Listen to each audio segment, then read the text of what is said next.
Olá, aqui é o Dr. Leonardo Ferreira e hoje eu vim falar uma coisa que muita gente me pergunta volta e meia. Como é que você consegue ser tão paciente com as pessoas? Pois é, a primeira coisa que eu quero deixar registrada é que eu não me acho uma pessoa paciente. Eu me acho um cara bastante agitado normalmente, mas é minha opinião pessoal sobre mim mesmo. E essa aparente paciência é o desenvolvimento eu acho que da atividade médica mesmo.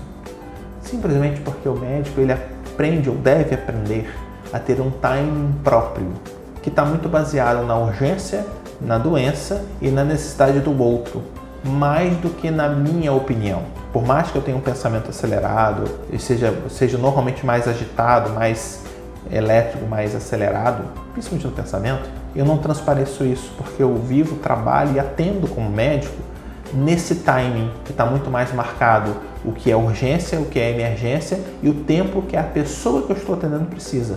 Ou seja, muitas vezes eu falo devagar, dou pausas na conversa porque a pessoa tem dificuldade, ou me parece ter dificuldade, de entender algum assunto ou de aceitar alguma informação. Então eu dou pausa, falo devagar, sem pressa, para que a pessoa possa assimilar essa informação. Essa é a minha característica, porque eu aprendi a desenvolver isso como técnica, para que a pessoa que eu estou atendendo, o paciente, o familiar, eles possam entender o que eu estou dizendo.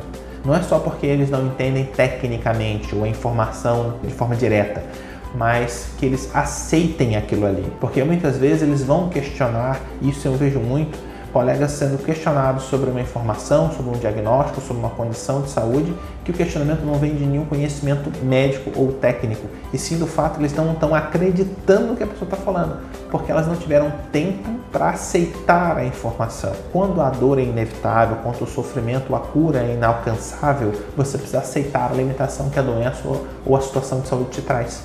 Mas isso é um processo de aceitação e cada um tem um tempo diferente.